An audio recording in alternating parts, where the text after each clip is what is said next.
Alrighty then, continuing my trend of showing tanks with a Cinderhulk, it's time for Maokai. Which one? And yes, I quite love his power right now. Though, I'm surprised I do not see him very much. I know he's a lot more popular in top lane, but he's quite competent in the jungle. In fact, I would say he's incredibly strong. Mostly because he's already had, the ganking tools, sustain, and some kind of early slugging power. But my god, the Cinderhulk just turned that up even tenfold. Now he really just kind of melts camps once he obtains it, instead of leaving them just, with a little sliver of health.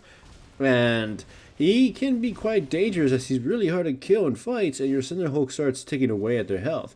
And of course, as you always know, Rivens are by far one of the easiest champions to gank. All you have to do is wait for them to use their dashes, dash, dash. There's, all the dashes already. So you pretty much just have to walk up to them, press W as Maokai, and they're pretty much going to die.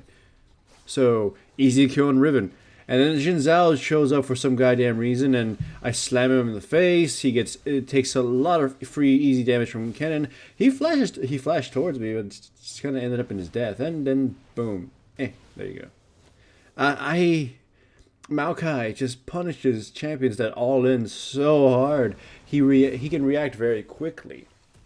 The thing about certain crowd controls is that people need to know in order to gauge the strength is called immediacy. Some spells, some crowd controls are very slow, so it allows your opponents a chance to react to them, or they're like a window of opportunity, so to speak. Like, think of Terex E. A long range Terex E is the slowest thing you'll ever see, right? But something like Maokai's W, it's incredibly fast, and the follow-up is brutal. So the enemy has very little chance to react to it, and even if they do react to it, they're pretty much doomed since that thing snipes at them. You see there, Riven died. Riven died yet again, even though this time she had a ward, because I once again waited for her to use her hippity skippity jumpity shit, and I just walked up to her, and then she couldn't do anything. That's so far 2 easy kills on top lane, and that means the Kennen is pretty much basking in power now. Well, 3 kills if you count Xin Zhao's suicide. So, the Maokai picked was intentional in this game. I saw Katarina, I saw Riven, and all I saw was gold, just blinging all over my eyes. I'll nullify Katarina's ultimate. My ultimate will nullify their damage, and Riven will be easier to gank as a Maokai. That's pretty much it. Like even here, Xin Zhao thinks he tries to fight me just a little bit, but he realizes he can't do enough damage, and it's gonna actually become a point later into the game where the enemy team tries to constantly pick a fight with me, but they don't realize I'm not gonna die fast enough for my teammates to sort of catch up to them. Once again, I try to gank top lane, but this time she does have a ward, and she actually plays a little bit more safely, and she, I guess, rewards it. So I have to just go around and do a bush gank. I wait for the minions to die, the ones that could see me coming, and I go into the bush. I wanted to push forward, but the Riven went towards the minions to clear them. I don't exactly think that was a smart idea in the first place, and I just kind of have to stay sitting in that bush. Now, this little bush fight they had here was completely stupid. I would assume she was doing it to buy Xin Zhao time enough for him to come, but that was just incredibly dumb. Look. Riven was fighting the Kennen over this ward, probably to give the Xin Zhao some time to show up and kill the Kennen in case something wrong happened, right? Something bad happened. Unfortunately, she gauged it so poorly because the Xin Zhao was miles away. By the time that he finally actually would show up, she would probably be dead. Or whatever. As you saw, she died, and then he was by himself, and he almost got killed too. By the way, here I tunnel visioned on stealing this. I should have realized that bottom lane had left, and as a result, I gave them a free kill. So that's not exactly smart of me either. Anyways, the thing about that is I've seen a lot of players in solo queue do this too much. It's like they engage in the fight because they think they have backup, but there's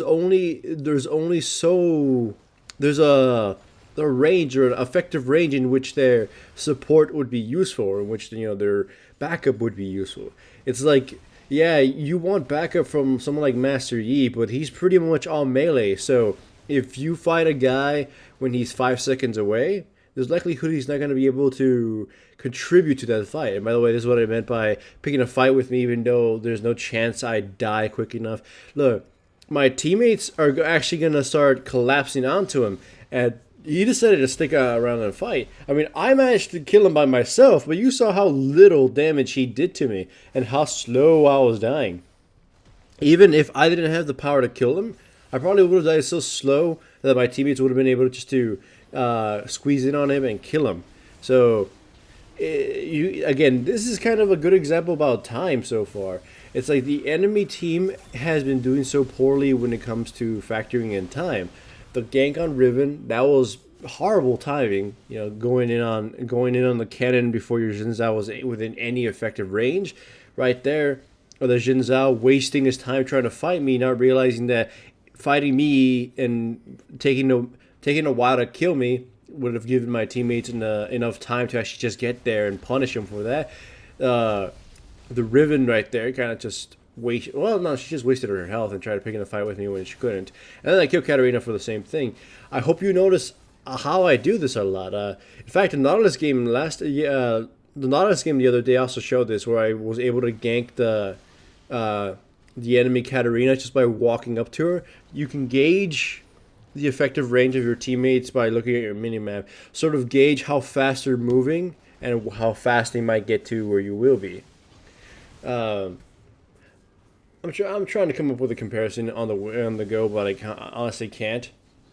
And I just hope you guys can sort of understand what I'm trying to say without an example in this one.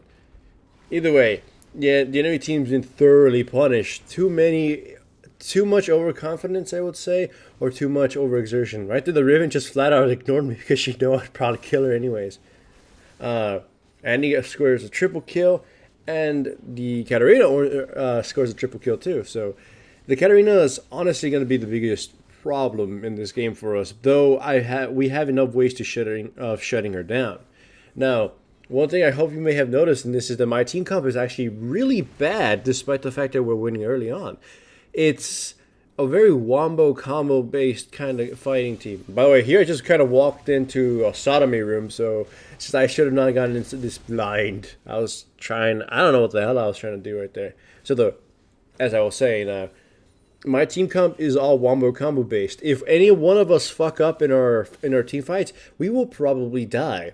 If we get engaged on like from behind or from a side or something, we will probably die as well. So in every single one of these, I'm actually telling my teammates, only fight in uneven team fights. You know, like only risk those. Like in this case, it was a 3 versus 5, or team group up. Unfortunately, we don't exactly group up ever throughout this whole game, except I guess during the objectives, and I guess during early conquests. Now, again, like I've said, I picked Maokai in this game for a purpose, and if you're ever wondering what kind of team composition Maokai should be picked into, I usually just like picking them into easy to gank lanes, just so you can snowball your teammates and eventually just be some really magic-y, tanky bruiser of some sort, or against magic heavy teams or AoE teams. Both work out fine. It's just like, look, the enemy team can't even do shit to me, and I don't even know whether Xin Zhao thought that was smart at all. He gets picked off, the Ezreal gets picked off, I flash Q him just because I wanted to keep him in place to deal the most damage because I didn't want him to blink away since my W wasn't ready yet. And Katarina dies too. I believe we chased the Blitzcrank, and for some reason the Braum is going to waste his exhaust right now, I think. No, not here yet, near the bush. Exhaust, there you go. Okay, pretty much wasted, right? So, yeah, Maokai is definitely perfect against the Magic team. So if you see enemy team has something like an Annie, a Lissandra, or hell, Katarina, especially Katarina, Maokai is perfect. He's also probably one of the best bodyguards in the game, too. He can just create a lot of distance for his teammates. And of course, his ultimate just ends up becoming a defensive buffer alongside his fat ass. So I've actually have debated a lot with other players and with fans too about who's the best peeler, the best bodyguard, either between Maokai or Nautilus. And in both cases, it's not really easy to say. Like Nautilus's body has a lot more tools to use, and they're a lot more powerful. but they're a lot less reliable because they can be blocked by pretty much everything, or they have lesser range, or they can be slower. Maokai is more simple and consistent, but they lack range, and that can be a huge problem. And they're not really strong without the other, right? You kind of need to use them in conjunction or whatever. And you cannot use them to, you cannot, as Maokai, initiate and be a bodyguard, while with Nautilus you can be both. So here we sort of wait for somebody to kind of lurk in. Unfortunately, it's the Ezreal. I was hoping to get the Katarina to deal with her, because if I wasted my CC before Katarina shows up, I have a feeling we'd get butchered. Now, my team pushes mid for some reason. I even though I follow them too, though we should have been pushing other lanes. We should be pushing other lanes. I've seen this a lot in actually solo queue, where teams get an early lead, they push in mid, and then they keep going mid even though there's no inhibitor to take anymore. So either way, the Riven jumps forward over the wall and into the tree, and then jumps back again after she tried escaping, only to die. We wasted 2 ultimates, which was actually not a very smart thing, which ends up leading into this really bad fight. This is when the snare follows Ezreal no matter where he goes, so he gets killed. Katarina runs a hell of a train on us. Braum managed to escape and run away, and then Kennen shows up with his... and just, he doesn't have an ultimate, so this is actually really messy. He manages to stun everybody, and slowly but surely we end up killing the Xin Zhao. Braum gets killed right now. Kennen kills the Katarina, and then Kennen decides that just because his ultimate is off cooldown, that he should totally use it, even though there's no chance of it having hit anybody. So, yeah, that was a ridiculously messy fight. Still, though, we obviously came out ahead on that one. We'd lost 2 less members in that, I guess. It was a terrible fight, honestly. And we're losing map positioning, and we're losing focus. Like I've been actually telling my teammates in chat, their late game is far better than us, and if we have to group up. So we don't group up. Kennen is top, and he's bottom, and I actually ping to them, group up, go to Baron, or do something. And as I said, we get ambushed from behind by Riven and utterly decimated, because we're really bad at team fights if we don't have the engage. So 2 of us die for free. Kennen goes in just to give out his life, and he dies for free too. So I think Braum also gets killed. Nah, he lives. He lives forever. So yeah, 3 kills for essentially nothing, and that's kind of a game-throwing loss right there. So at this point, I actually get frustrated with my teams. Like, let's group up, as I've been saying the entire game. We cannot win team fights if we're not together.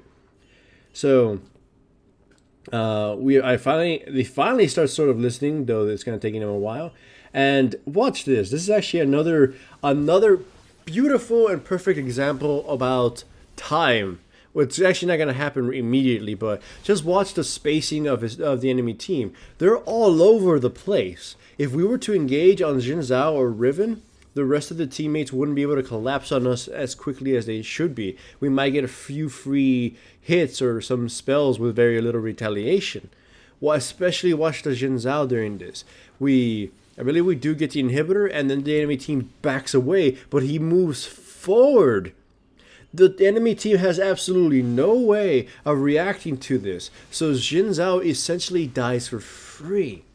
I saw that engage, I went for it, dead Xin Zhao for free, absolutely free. Same thing here, Riven is way too far from her team for any viable reaction, so we jump her and kill her. So if you ever wanted to learn some proper initiation, look that up again. Look at how poorly the enemy team was, how poorly they were positioned, how scattered they were, and which target I chose. That is a good example of initiation, especially as someone who doesn't have AoE initiation. It was a pick. And anyways, we get Dragon. We see the enemy bottom lane. I see Katarina's by herself, and she's just hanging out on a turret. So I decide to go from behind and just grab her. Same thing. Snare follows her no matter where she blinks. So I have 3 characters on top of me. I remove the Banshee's Veil, and he flashes forward, kills them, and then Kennen just annihilates their front line, or at least those who are trapped. They're not really the front line. So Wombo combo, instantly murdered, and then same thing with Xin Zhao, he dies too. So with that, it is a beautiful victory, and I hope you at least learned something about timing and spacing and calculating things properly.